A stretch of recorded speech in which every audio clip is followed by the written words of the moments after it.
ছুটির দিনে শান্ত সকালে হঠাৎ আতঙ্ক ছড়ালো। ভূমিকম্পে কেঁপে উঠল সারা দেশ। তীব্র কম্পন অনুভব করল ঢাকাবাসী, কিন্তু সবচেয়ে বেশি টের পেলেন নরসিংদীর মানুষ, যেখানে এই ভূমিকম্পের কেন্দ্র মাত্র কয়েক সেকেন্ডের ঝাঁকুনি।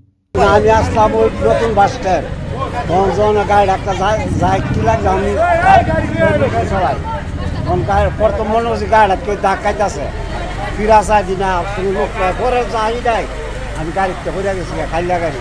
নরসিংদীর বাসিন্দারা আতঙ্কিত হয়ে ঘর, অফিস, দোকানপাট ছেড়ে বেরিয়ে আসতে শুরু করে রাস্তায় ও খোলা জায়গায়।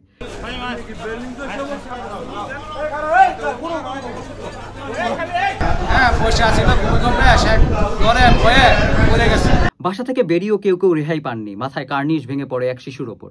বাবা চেষ্টা করেও বাঁচাতে পারেননি, আহত হয়েছেন নিজেও। 2 মেয়ে ভর্তি আছেন নরসিংদীর সদর হাসপাতালে।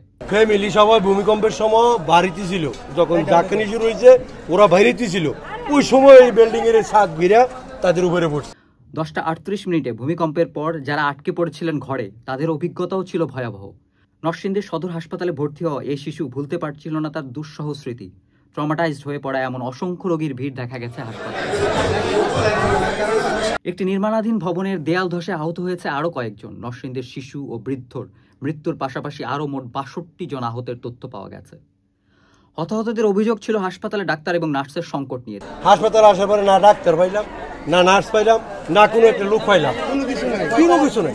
তীব্র এই ভূকম্পনে নরসিংদীর পলাশ উপজেলার ঘোড়াশাল তাপবিদ্যুৎ কেন্দ্রের বিভিন্ন যন্ত্রাংশ বিকল হয়ে গেলে সাব স্টেশনটিতে আগুন ধরে যায়, যার ফলে মুহূর্তেই বিদ্যুৎ সংযোগ বিচ্ছিন্ন হয়ে পড়ে। ফায়ার সার্ভিসের 2টি ইউনিট ঘটনাস্থলে পৌঁছে আগুন নিয়ন্ত্রণে আনে। বিদ্যুৎ কেন্দ্রের একাধিক যন্ত্রাংশ পুড়ে গেছে। নরসিংদীর বিভিন্ন স্থানে ভবন ও দেয়ালে ফাটল দেখা দিয়েছে, এ নিয়েও আছে আতঙ্ক।